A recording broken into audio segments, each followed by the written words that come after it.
Now, I want to connect to what Mark was talking about emotions and reason. We think we are this guy, the brainy head puzzle piece guy. That's who we think we are. We think we're cognitive, we are rational, analytical, reasonable selves. So that's our typical intuition, even engineers. Well, what the research shows us, though, we're more like this guy. This is the rational, analytical, gray self. And this rational, analytical, gray self is riding on a huge, colorful elephant of big, beautiful emotions. Anger, frustration, fear, anxiety, joy, pleasure. All emotions. They're colorful, beautiful, powerful, like an elephant versus a rider.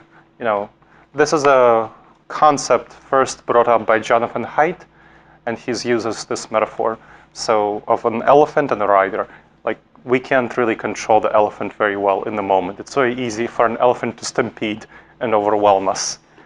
So emotions are going to be much more powerful in the moment than our reason, than our intellect. But in the long term, the rider can control the elephant, can manage the elephant, can direct the elephant to where the rider needs the elephant to go. So this connects to the two systems of thinking that we have. One is called System 1, or the autopilot system. So the autopilot system, that's the elephant system. That's the much more intuitive one. It's very powerful. It's the one that gives us the flight or fight response. So it's the one that evolved in the savannah for us to survive. When a saber-toothed tiger would come, heard of the saber-toothed tiger response, the fight response? Or when there's a snake crawling, you want to freeze, so that's part of the flight response. So it's very fundamental for our survival. It turns out in milliseconds. It's very easy. It's very intuitive. It feels very comfortable. That's where you get your gut feelings. That feels right. Now our other system, that's the system 2. That's the rider. That's the intentional system. And this is the system that actually evolved to help us survive in groups.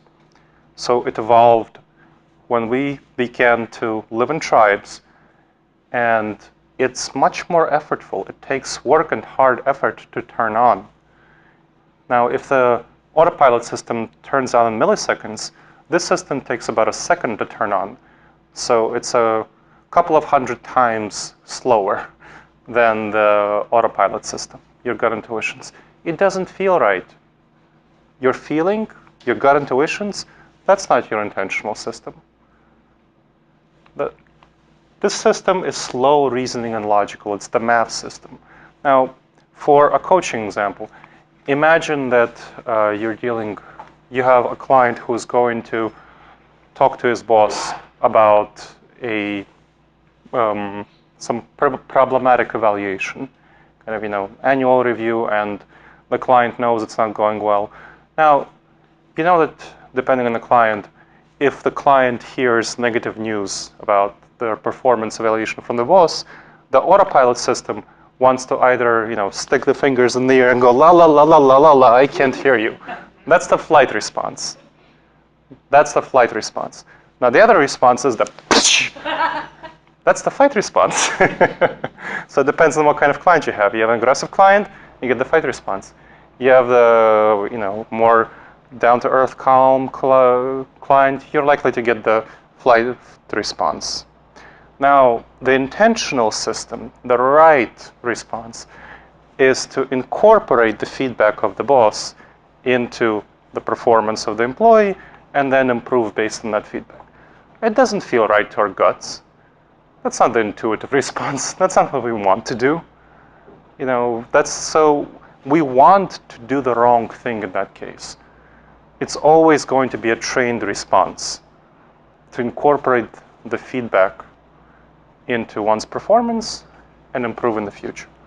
So we have to go against our gut, against our intuitions. This is a time when the predictable errors, when we don't want to go in that direction. So what you need to do is retrain the mind. In these sorts of situations, you need to retrain the mind. You need to be an elephant whisperer. You need to strategically train your elephant, your autopilot system, to go in an intentional direction where you want it to go. And you need to prepare for your emotional responses. I would not send my coaching client to a meeting with his boss unprepared. I would talk him through it. I would role play. I would do some strategic preparation. I'd have him calm himself down beforehand using various mechanisms and plan ahead for his emotions. How many of you have planned ahead for the client's emotions? Raise your hand if you do. Good. I'm glad you do. The rest of you should. Planning ahead for the client's emotions is super important in being able to be a good coach and help your client avoid disastrous decisions. Now, take a look at this picture.